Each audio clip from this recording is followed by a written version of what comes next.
instrumental to its development. Small grant funding, this was really what made Calgary Dollars, and at this time, of course, it was called the Beauchene Community Barter Hours. But at this point, it was these two organizations, which essentially are philanthropic as well as fundraising organizations, that then disperse the money to other organizations, smaller organizations, nonprofits. And we were able to get one-time funding through these organizations, which lasted us for the first few years. And eventually led to long-term funding, which I'll explain in a moment.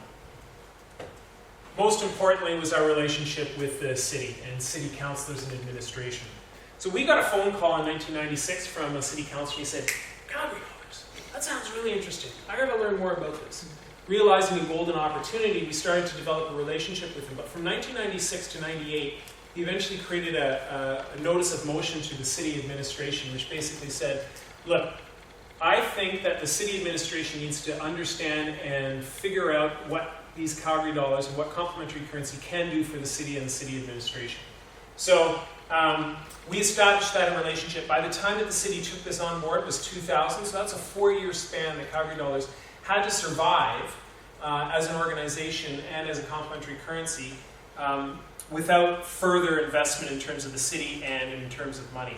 So it was really this longevity piece that we needed, that organizational support, which I talked about earlier. So in 2000, we did in fact get a commissioner's report which said the mayor should write a letter of support for Calgary Dollars. There should be a massive media event. There should be an advisory committee of 8 employees. Calgary Dollars should be implemented as a bartering system into the operations of the city. There's a number of things that this commissioner's report did for us. And this was really a key instrumental shift in our organization being able to continue and to survive. Around the same time, a city councillor sent out a memorandum to Calgary Housing Company requesting that Calgary Dollars be used in Calgary housing, which again goes towards that sort of poverty or low-income bracket in terms of the population of Calgary. It was right around this time in 2002 that Calgary Dollars made the switch from the Beauchene Community Barter Hours to Calgary Dollars. So then, with that commissioner's report, we were able to establish longer-term funding, including FCSS, which stands for Family Community Services. And that's basically a relationship between the province and the city of Calgary that establishes funding for, again, small nonprofit organizations. And it was at this point that our budget went from $15,000 to $20,000 up to $320,000 annually. And as a result, as soon as other small funders noticed that we got large funding, and then what did they do? Okay, they now want to give us large funding. It seems to be that sort of economic climate in Calgary. Now, the last point is basically speak the language of the organization and be opportunistic. This is really critical because the city of Calgary really wanted us to follow their model, and it's their model that follows a Canadian trend of creating a logic model and basically looking at a very analytical, quantitative approach to what Calgary Dollars was doing in the community. So we had to create a theory of change model, which I'm not sure if many people here are familiar with, but it's quite prevalent in western part of Canada. And then survey statistics. So we went into a phase where we spent a considerable amount of time doing surveying and statistics of our members in order to find out quantitatively what kind of changes were happening. Here's an example of our program logic model.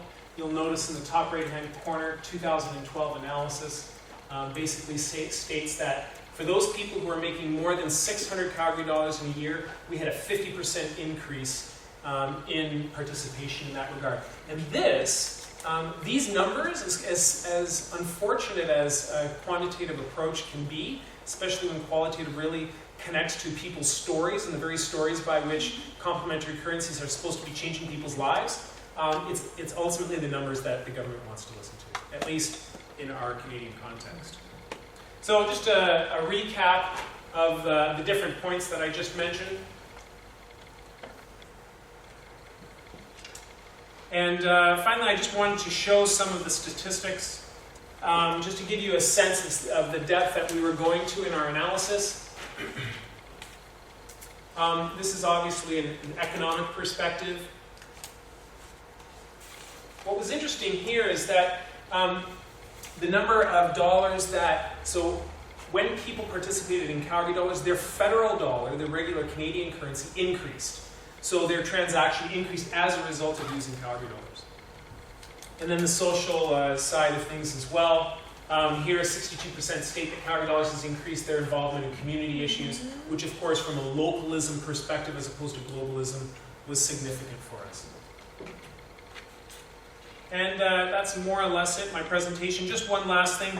One thing that we were able to do is implement a granting program. So we actually give out grants monthly to other small nonprofit organizations as well as individuals who want to do a grassroots project. And we give them 50% Canadian dollars and 50% Calgary dollars, up to $20,000 a year. And that ends my presentation.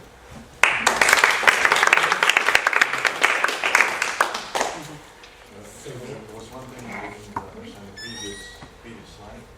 Sure. We have very urgent questions we can have because we have certain time.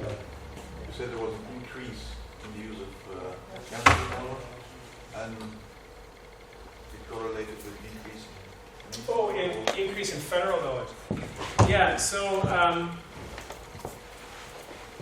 as a result of Calgary dollars participation, individuals who participated, their federal dollars increased and their Calgary dollars increased. And part of the reason for that is because most people exchange not on a 100% ratio, but rather a percentage. So for example, if I want to buy this pen, it's 50% Calgary dollars and 50% Canadian dollars. So as a result, because I want to spend my Calgary dollars, I'm actually spending more Canadian dollars as well, and therefore it's in essence economic stimuli. Does that kind of answer it? Ish? Yes. Oh, yes. I just wanted to check. How do people get Calgary dollars? You said you give people $20 when they join. Yes. But where else do they come into the system? Yeah, sure. So the main way, there's a few ways, but the main way that we promote is that you get your $20 in the mail, and then what you do is you post something that you've got to offer to your community. And the idea is that we believe that every individual has something to offer to the community, and it could be a ride, a car sharing program. You post that on our Kijiji style, or I just forgot the word again. Classified system. And then what you do is, because you've posted, I'll give you a car ride, I'll carpool you down, and I'll charge you $20 Calgary dollars for it. And the person who contacts you gives you $20 Calgary dollars, and then as a new member, you've just gained your $20, and that's how you start into the system. Yeah, but that person has to have got that $20. But are there not other ways to get Calgary dollars other than when you get the $20 you initially get? Plus, I know you said you also give back grants, but what if people wanted to buy more stuff Calgary dollars but they haven't got enough Calgary dollars? Can they get more dollars? So the only way that Calgary dollars enters into the economy is through that $20. Okay. But any community grants? No, that comes from monies that Calgary dollars, the organization, has gained in revenue. We re-give that money back out. And how do you get it? How does Calgary dollars, the organization, gain it? A number of ways. We have programs in which we sell things in Calgary dollars. So we sell food. We've got a food program. We do printing services. We rent out tents. We do all these things, and as well as donations.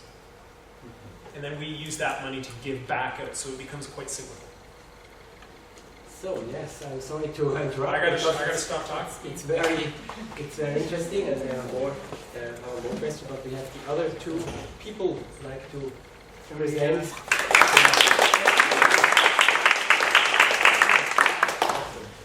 The next very dense program. I'm sorry.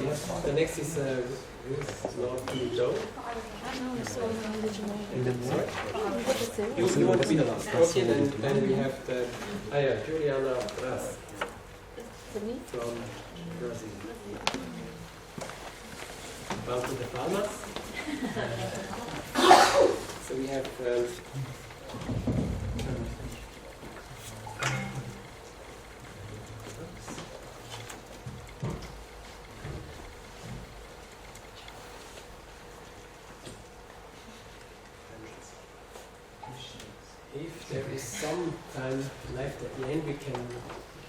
ask the questions to all the, except Mr. Hall, to all the other presenters.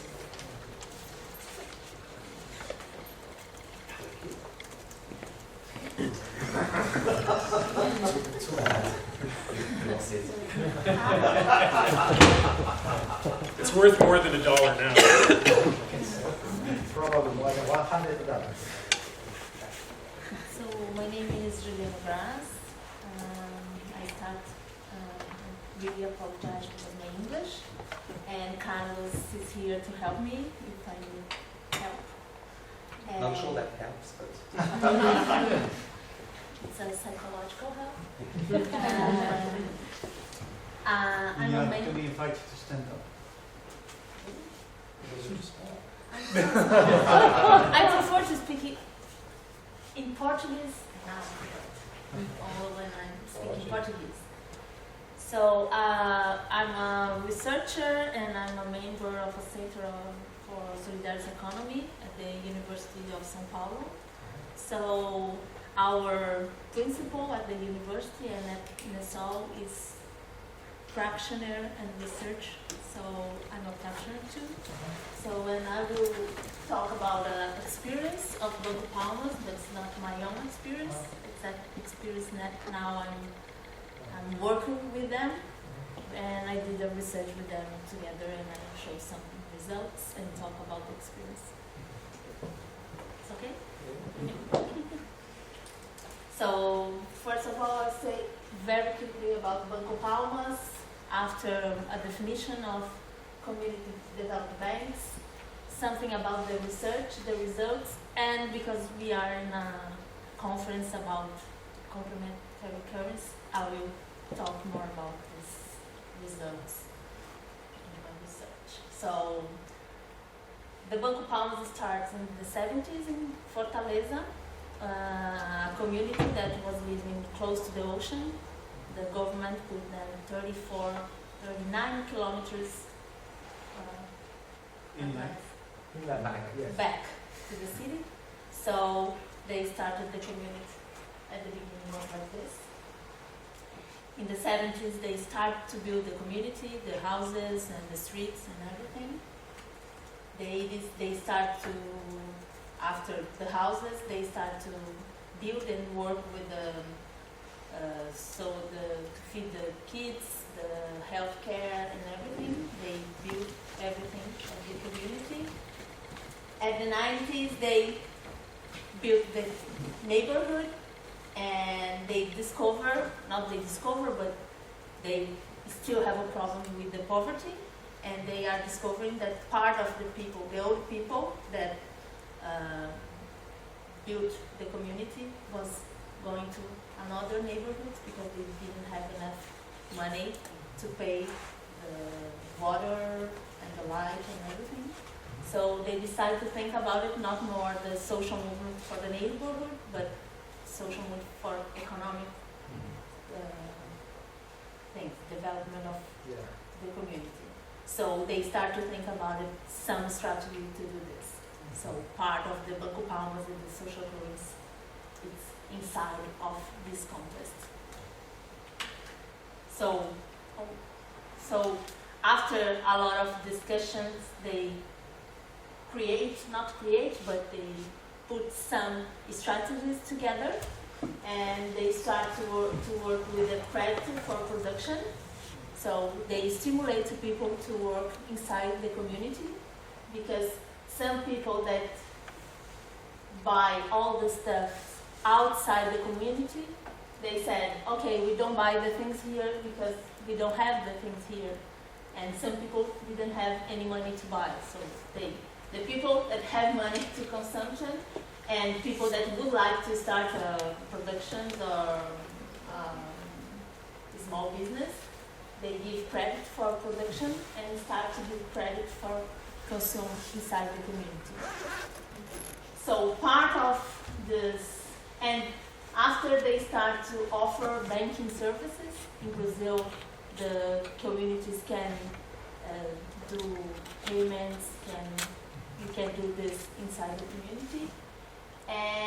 But all the things is to provide a local network, and more than that, to make the community more empowerment of to discuss with the government to keep the neighborhood growing, not only economics but in political way. So I'm saying that because when you say about microcredit or this kind of stuff, sometimes it's only economics or something that go outside, because the history of Latin America in Brazil is different. And here is a way to put the power in the hands of the community, because the community, they have a forum, the local meeting, that they decide about this kind of stuff. So it's a way to give power to the community. So they started this in 1998. So after they start to be more popular in Brazil, some other communities start to open, or another banks needed to replicate the methodology. So all the actors, researchers, and Banco Palmas and another communities, they did a meeting to discuss what's community development banks. It's not only Banco Palmas, but what it is. It's a methodology, it's a strategy we can replicate or not. It's just an experience, or it's more than that, it's a model. So in 2006, we found in Brazilian network of the community development banks with 10 banks, community banks, and universities and practitioners. So we created this definition. And the principle is the most important thing is reorganize the local economies. The social currency has an important role, but it's more than economic. It's a community identity and part of a symbol of this kind of development, and the educational aspect too. It's a territorial development, it's local consumptions and local productions, and based on the principles of solidarity economy. In Brazil, Banco Palmas is one of our most important experiences in solidarity economy. And, of course, the self-management of the community. So, the social currency is the Banco Palmas social currency and the social currency of the other banks. So, when they created the social currency, part of is to keep the money inside of the community, to stimulate the people to buy there. So they started to work with the big ones. So with the gas station and with the Gas provider. And how to stimulate that people use the Palmas currency? A discount. If you pay with the Palmas, you have a discount. Sometimes it's 10%, 5%, 30%, depends. So they stimulate it with this kind of thing. I think I will just, okay, I will talk very fast about the research, just to talk about my findings about the social currency. Okay? So we did a research with the community developments, like trying to find results, so put the data together and some results in a way that donors, banks could understand.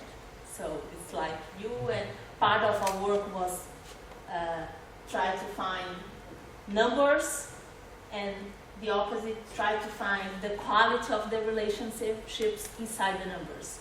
So our research was quantitative. We did a survey, but we have qualitative results for sure.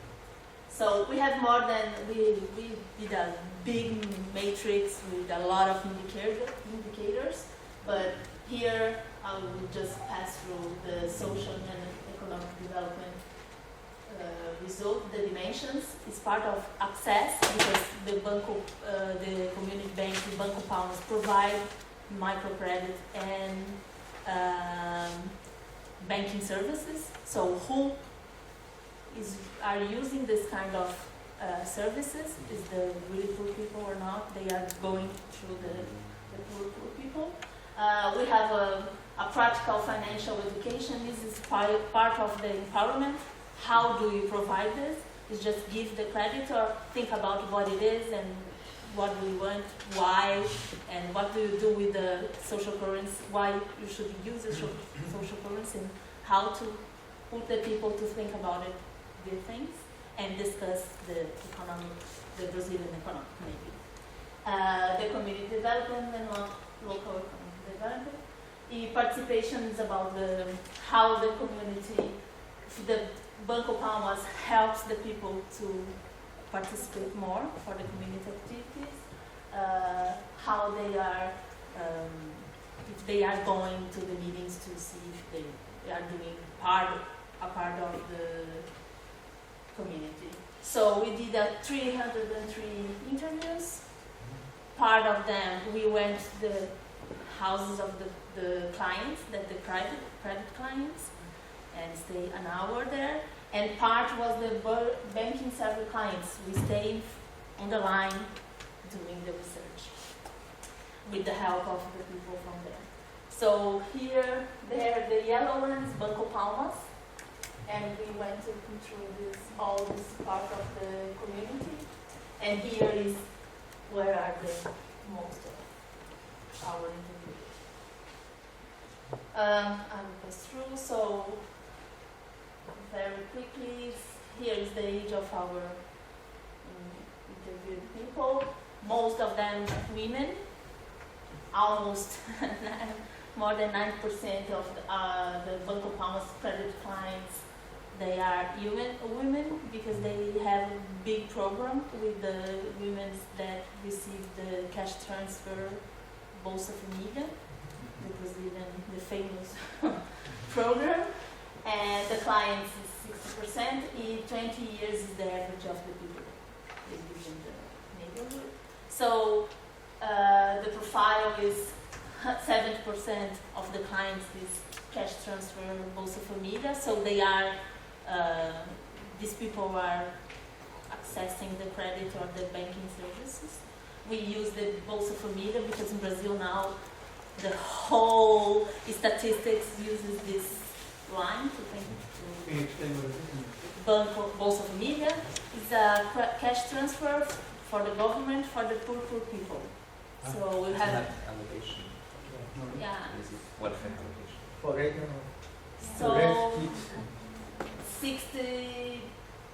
I use the other one. 98% declare the incomes is less than one minimum salary in Brazil is $300. So they receive less than that, and the clients 11% is below the poverty line. 70% are working, and here is just to show about our economy. Most of them informal or popular. So the people that the clients of Banco Palmas, 80% are informal works, business or work, like is construction. Yeah, civil construction in Brazil, maybe 50% are informal. So here is about the participation. Over the questionnaire, we asked in different times about participation, and this is the data. 45% indicate that they participate of the social activities, is fairs or courses, training, or just go there for the meetings. 60% said, because I come here to pay my bills, I'm a client for the credit, I expand my participation on the other activities of the community, the social activities. 80% said that Banco Palmas is a place that they identify themselves. This is my place too.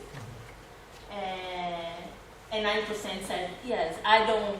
Some said I participate, but some said I don't participate in anything. But if I can come. And it's open for me. So here is more the relationship about the financial services and how we can use this to change the relationship of the community and sense of community. So I'll pass the time, I think. So one of the results is people inside the community now they don't use the social currency, but they buy inside the community, inside the neighborhood. So part of, I think the explanation is because you have at the moment that it starts, it's different, but part of they use the social currency in this strategy to sensibilize the community to buy locally. But it's not only a concrete use, you can use symbolic because it's my neighborhood, because here I live, because it's better. So part of the explanation is because the neighborhood grows, so you can use they have more money to buy in reais, so they don't need to use the social currency. And it's part of because now I buy here, I don't need to use. And some of places stop with the discount, and we have another things, but it's a big difference because in 1997, this 20% was said they are buying the stuff inside the community, and now it's 98% said I buy something most part of my things. And because this contest in Banco Palmas, they decide to start a work with the kids, because part of the role of the social currency is the history of the community. When you ask someone about Banco Palmas, they say, okay, here's the bank that we have another currency. It's Palmas currency. But but I know before I use it, before was more. So part of the history of the community is inside of the Palmas currency, is a representation. So if the people don't use, this part of this history can just go. So they start to work with the kids with palminhas.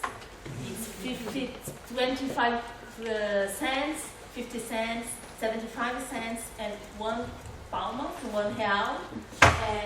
And they now start to work with the kids. So the discussion here is not only social currency, not only for the use literally, but how this kind can represent more than that. And they are doing this work with the kids inside the schools, and part of the explanation is they need to know how to buy in the basic principles of solidarity economy. But for me and for them too, part is because they need to show the kids the history, so they need to know what happened before. So they are doing this now, and I think for the conference, this part of the social currency is more interesting.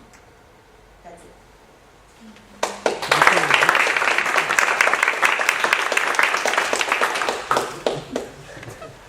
So, some questions? Anybody?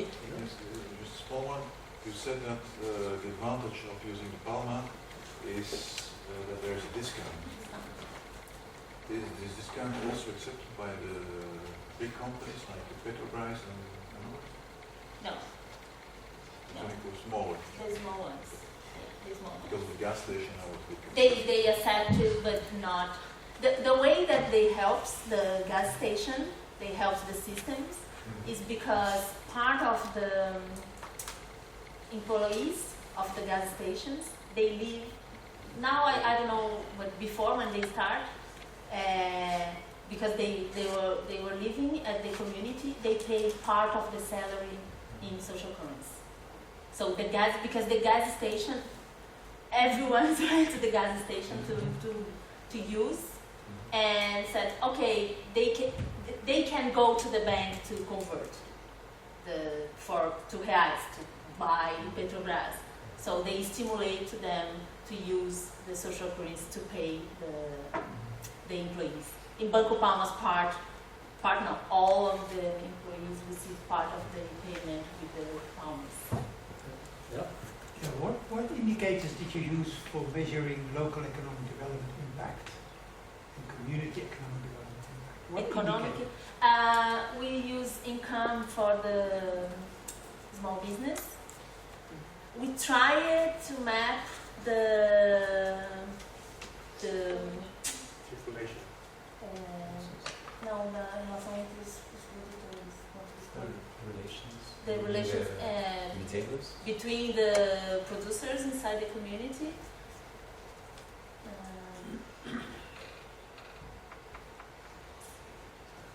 I can show you after the because I can't stay with the big ones. But it's the social coins, how much is circulating, and we didn't use, but I know there was a researcher in Brazil. He calculated the circulation of the social coins inside the community to know how much it's including. So, but we don't use it. Last, I have two questions. The first is, you said that basically the use of the social currency had this kind of pattern going down, but people are still buying locally, so have this effect of changing behavior. But is there still not a danger that, because reais can be used elsewhere, that there might be a change that people might start to buy, or more wealth might leave the community because it's not recycled with Palmeiras? That's my first question. And the second, in terms of the, how were you able to distinguish in terms of positive socioeconomic impact, the dimension of community bank microcredit plus social currency, and the introduction of the social programs from Familia, which kind of coincides in time, like more or less. What's the How importance of were you this able to relationship? distinguish the impact of the two? Yeah, because that we don't call impact. Because this kind of questions, this is results, effects, because in Brazil, the last 10 years changed a lot. We have state now, maybe, we are trying, or the Bolsa Familia and the economic, so it's hard to know if it's only Banco Palmas, these things, the microcredit. A lot of international researchers with much more money than us, they don't know if microcredit has impact or not, or this kind of discuss. Because that I don't say it's only microcredit, and I think Palmas is working with the people that receive Bolsa Familia because this is part of not the success of the strategy or the model of the community, but helps with the work because the people can go to the courses now. They can go there, then eat more. So we have in our paper the relationship between Bolsa Familia, how they stabilize the income, and how the people use the microcredit because they have the Bolsa Familia. So a lot of women said, okay, I can get a credit in Banco Palmas because I know next month I have the money at the same day, so I can pay. So they can manage better both. So I'm not, our research, I'm not trying to say it's only Banco Palmas. Not because the Banco Palmas and all the movement is the movement for the community banks, development community banks and solidarity economy in Brazil. We are both a part of our result as we have more stake and more social programs. So this is an impact for us because we are doing this too. We are part of this fight with the government, with the new policies. So here we are not trying to do, no, it's only the bank. It's all of us. Okay. Sorry that I interrupt. Maybe the first question you can ask, you can answer I him will answer him. later because we have to go further. Thank you very much.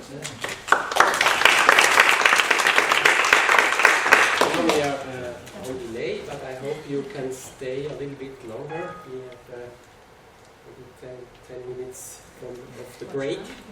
Is it okay for you? I'll Then you try have your- and keep it as fast as I can. Then you have your more or less 20 minutes. Then.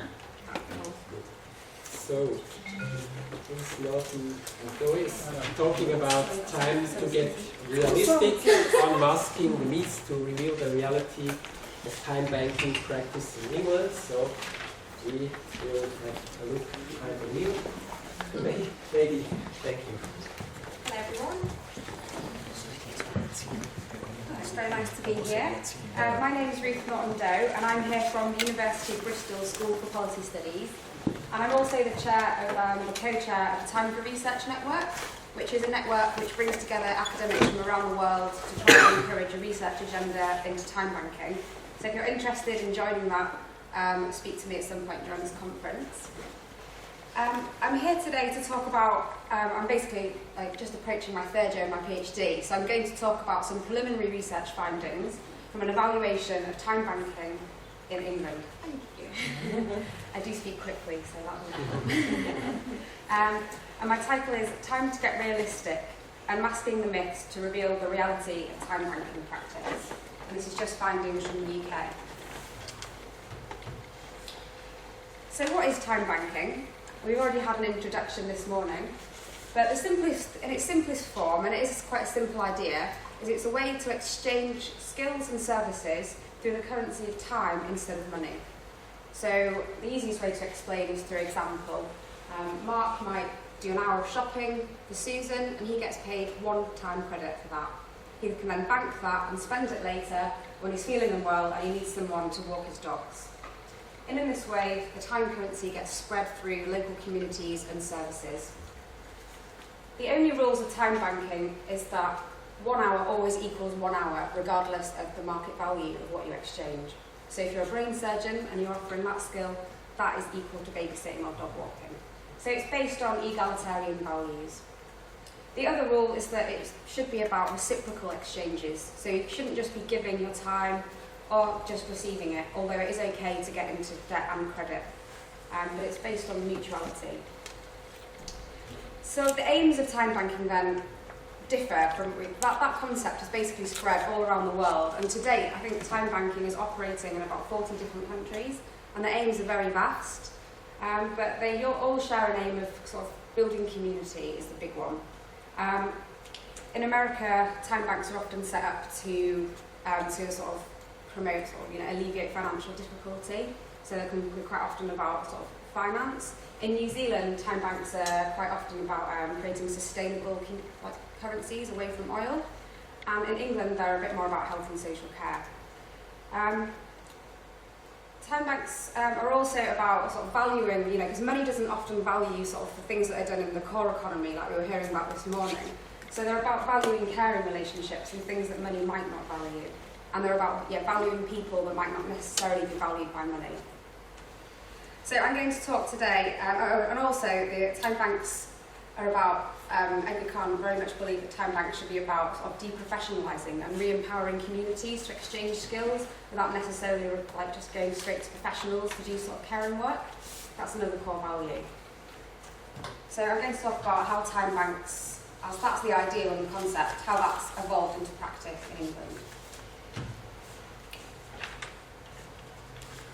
So the development of time banking in the UK then. The first time bank the idea was brought across to the UK in 1998 by Martin Simon and David Boyle. And from the very beginning, this sort of simple concept of community currency, reciprocal exchange of time, it was brought about with the aims of creating user well-being and about building communities and also encouraging people to participate more in their communities to help health services, so delivering extra caring, supporting people in GP surgery and practices. So already time banking in England looks a little bit different from time banking in, say, for New Zealand, for example, where it was very much about, how do we exchange without money to sort of save if we might run out of oil, for example, so that's sort of varying. In the UK, from the very beginning, it was sort of all about well-being, health services, and working with health services.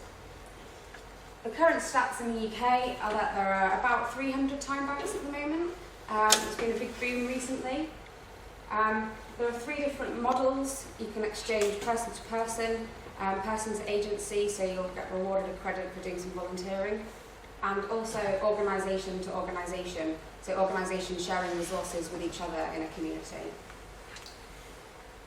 There's been a growing interest in time banking in the UK, so at this current moment there are actually 4 to 5 what I call time bank consultancy organisations, so organisations which make a living out sort of social enterprises, but basically consultancies, who make a living about advising local groups, government services, how to establish time banks.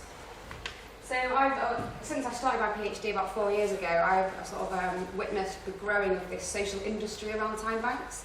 There's quite a lot of money available and the government are very interested in time banking at the moment. So you're getting more and more groups establishing themselves saying, we can do it, we can take some of that money. So yeah, there is a very a big policy interest at the moment because of the context in the UK. We've got, just along the bottom here, just to bring your attention to some of the things that are going on, we're entering an age of austerity with a right-wing government, so they're interested in cutting public services. They're also saying that Britain might be broken, our communities are breaking down, so we need to try and rebuild these communities. And we've got an ageing population, so we're going through a care crisis.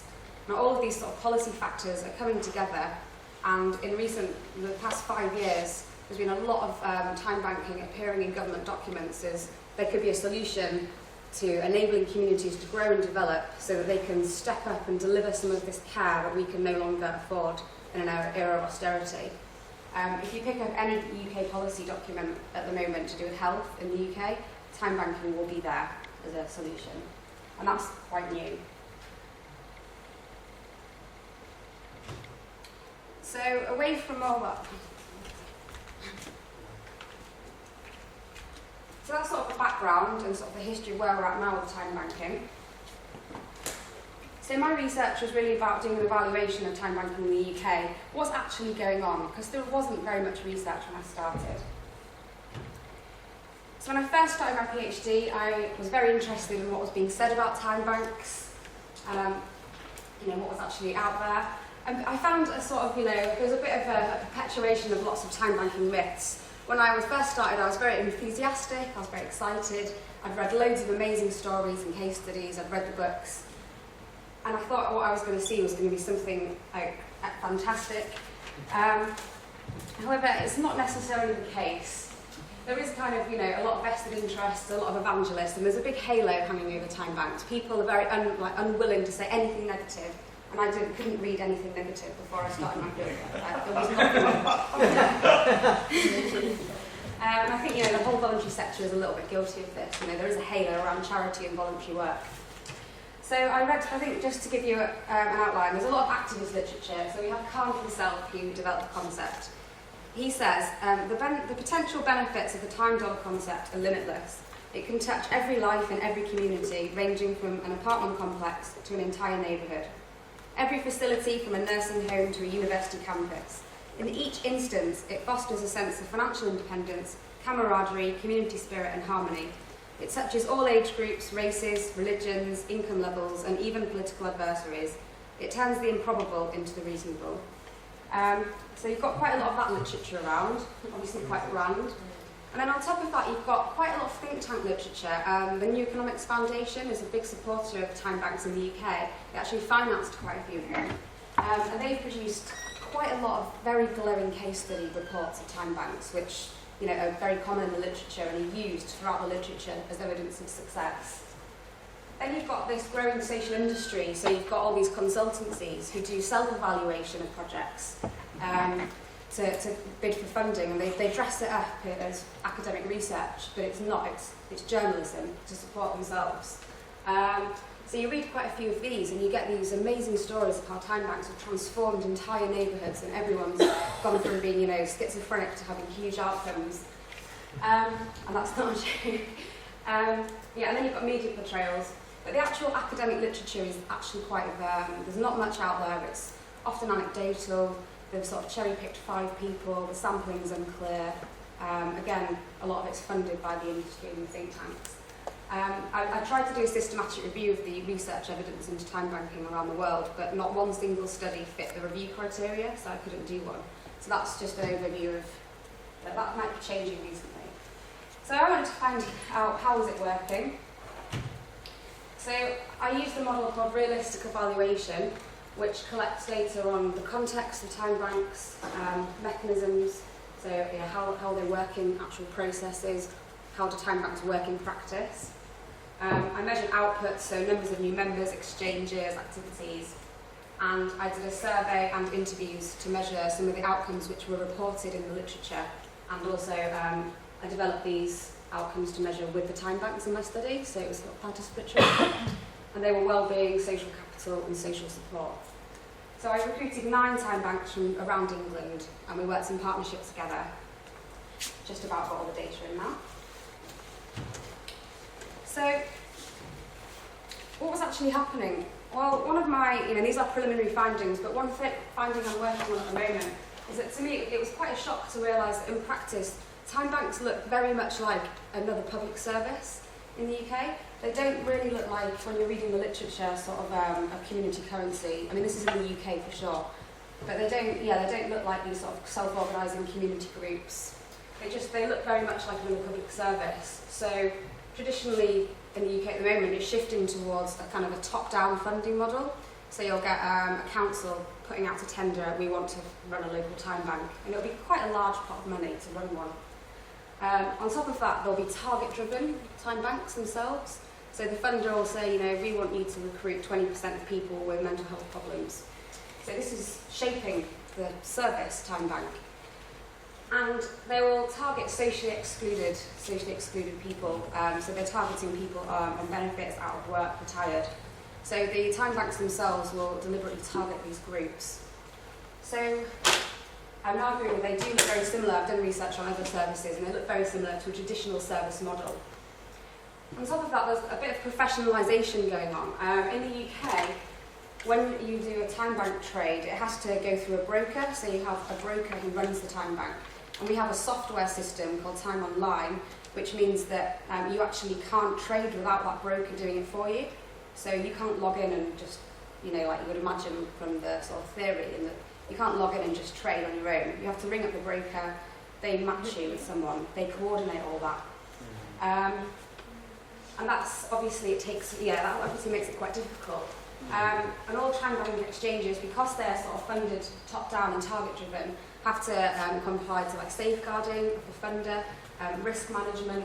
They have to get police checks, and to make sure that each exchange is covered by insurance. So they're the time broker themselves looks very much like a social worker.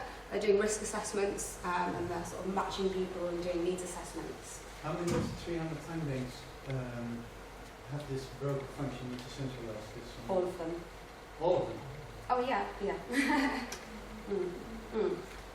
Actually, some time banks say that they don't, but they might not call themselves it, but there's someone operating this function because of the UK sort of safeguarding risk insurance needs.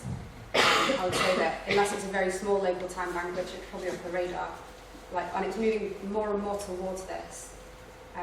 For example, the most extreme example was that someone wanted to walk someone's dog, and they they had to do a 6-page off-lead agreement. They would do if their dog went off-lead, and how to manage that. And so it's, that's extreme, but it does happen. It's on the spectrum. So I don't want to paint an unduly negative picture. That's basically what they are in the UK, because of our systems, and they look very much like another public service. But my research did validate some of the stories of success. So definitely examples of people being less isolated, setting up informal support networks, people having the opportunity to have new experiences, meet new people, go new places.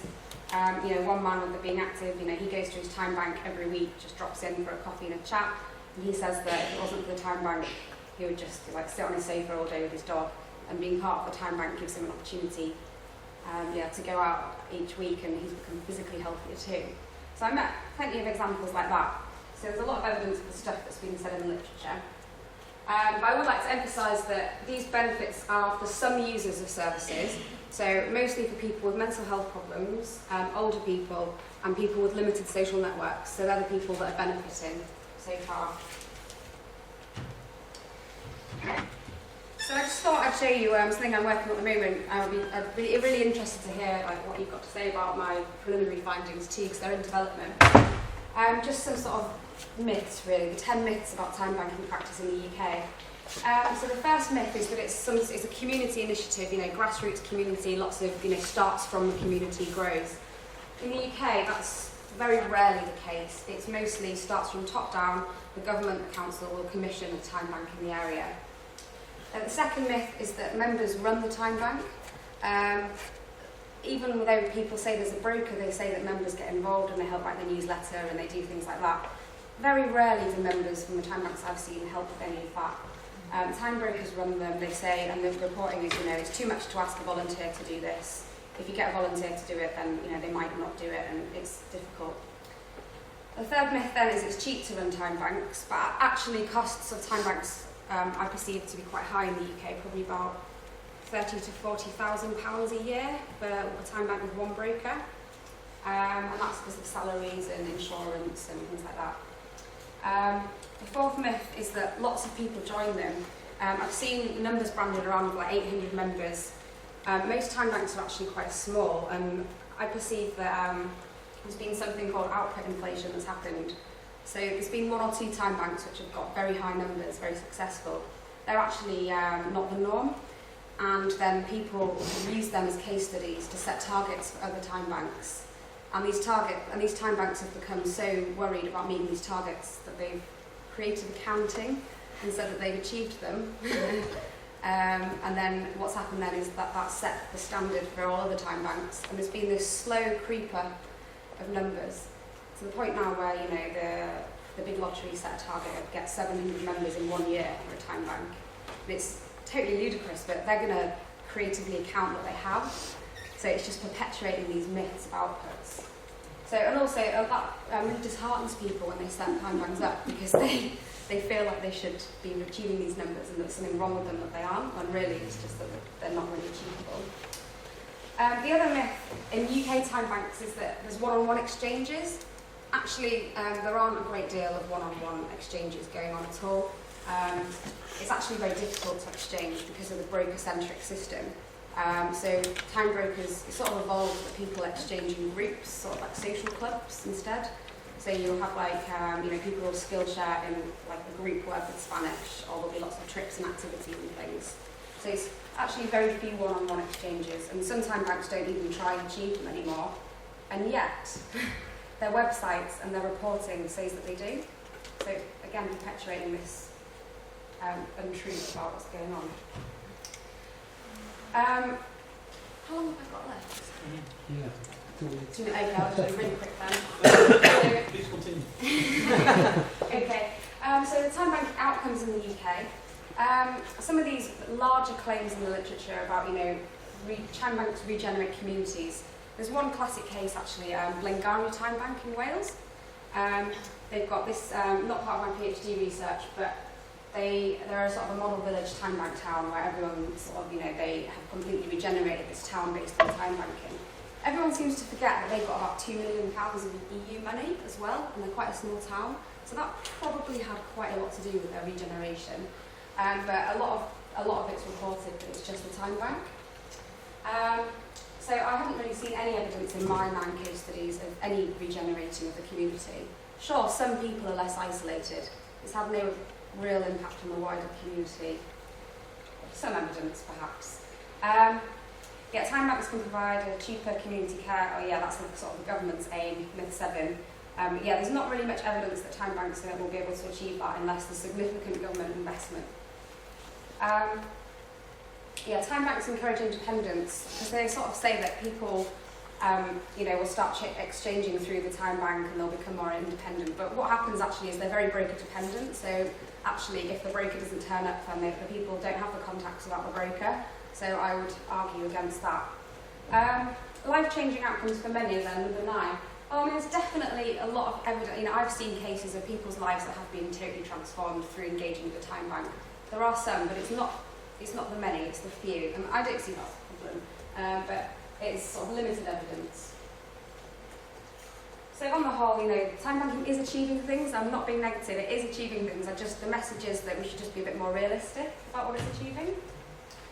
So my conclusion, there is evidence from my UK research that time banking has been co-opted by the government's health and social care agenda, and through the time online system and the broker system, it's not really a radical alternative community currency. It is kind of another government service. You should see Lee Gregory's paper tomorrow if you're interested in hearing some of that work.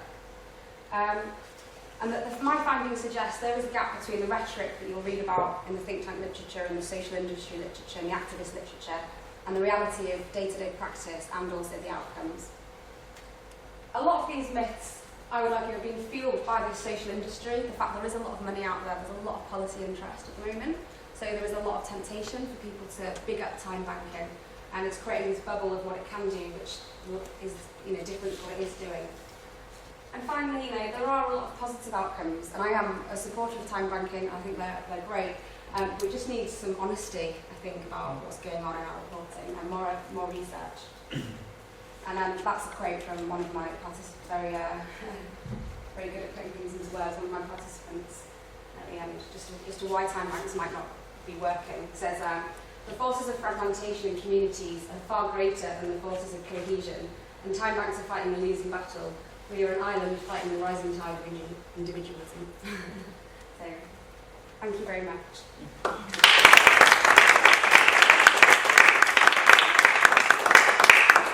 So, very interesting, yes. Some questions, yeah. So you said there were 3 models. If you would call the first one time banking, the second one time credit, and then the organizational one, you call it agency to person. Person to agent. So there's time person to person, which is exchanges between one person. Which you described. Yeah. And person to agency, which is a person volunteering for an agency or public service, earning a credit. Okay, I'd like to know if you have more research about that specifically, and if you see differences between the normal time. There's not much. That's a new model, person to agency, a newer model. There is not anything that I know of that's like rigorous, I'd say. Now, is that in the case of person serving agency, is that on a credit and debit simultaneous thing where the agency gets debited for that person's credit, or is the agency authorized, like the time bank, to be able to issue credits? It's more like originally? out. It's If you mention the spice, if this is spice, yeah. it's similar. Yeah. No. Well, it's more you like can- a loyalty scheme, social loyalty scheme. It's well, you can earn credit, and basically they wouldn't actually call it spice now and person to agency. If you're just doing that, there's sort of a shift away from it being called time banking. It's Okay. kind of incentivise volunteering schemes. Yeah. So that's what it is. You'll pay people and they can spend them on like cinema or gym or football things. Yeah. In reality though, time banks that are doing really well in the UK are actually using hybrid of all 3 models, and there's a huge shift towards that. Time banks don't see themselves anymore as one of those models. They're trying to do all 3 at the same time and engage the whole community, and that seems to work really well actually. Great. So what would you consider? Sorry. Yeah. So there's Lots of stuff. I just wanted to comment and say, this was fantastic to listen to. I'm from Helsinki, Finland, and we started a time bank 3 years ago, and looking of course at Britain, and there were just intuitively so much of what you're talking about was up.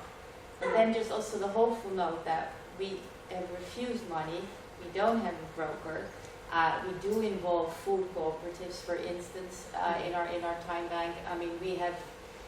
We have exchanged now some 10,000, 11,000 hours, but no money, no brokers, everything is co-decided, everything is so it is possible. It's extremely hard, and it's nothing of a success thing, but just, and then it is really like a community currency. It's not a welfare program I agree. and contesting big society, because that's the problem. Well, it's interesting because I just come back from New Zealand actually 3 weeks ago.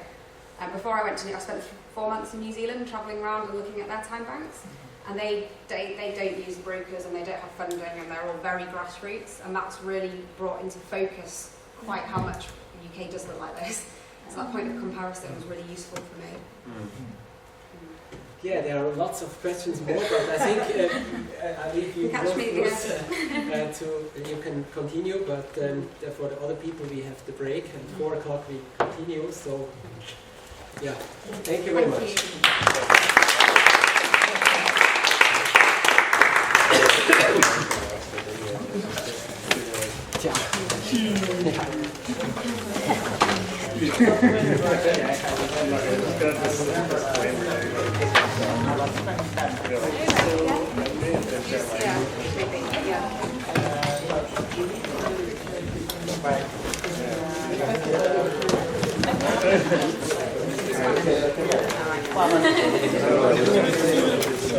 We need to turn these off.